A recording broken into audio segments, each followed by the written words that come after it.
Long ago, in a quiet countryside village, a young boy and his grandfather were returning home from their farm. The sun was beginning to set, and the dusty road was alive with movement. A caravan of merchants was passing through the village, their carts loaded with goods from distant lands. Among them walked several enormous elephants. The boy stopped in his tracks. His eyes widened with amazement. These creatures were huge, taller than houses, stronger than any animal he had ever seen. But something strange caught his attention. Each elephant was tied to a small wooden stake in the ground with nothing more than a thin rope around its front leg.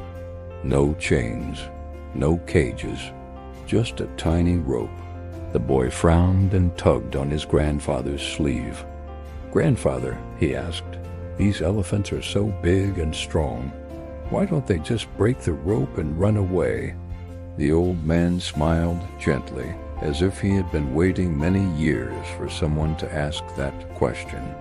"My child," he said, "when these elephants were very young and much smaller, the trainers tied them with that same rope. At that age, the rope was strong enough to hold them. They pulled and struggled again and again, trying to break free, but they failed. After many attempts, they stopped trying." The boy looked again at the mighty animals standing quietly beside the road. "Now they are strong enough to snap that rope in a single moment," the grandfather continued. "But in their minds, the rope is still stronger than they are, so they never try." The boy stood silently, watching the elephants.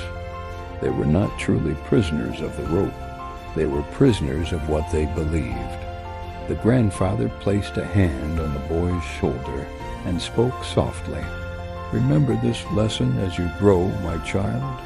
In life, many people live just like these elephants. They fail once or twice, and then they believe they can never succeed. They carry those old failures like ropes around their legs. But the truth is, the only limits that hold us are the ones we believe in. Past failures should not decide where your life is going. They are only lessons, not chains. Never confine yourself to a small world because of what happened yesterday. Be brave enough to test the rope. Sometimes you will discover it was never strong enough to hold you at all." Follow for more stories like this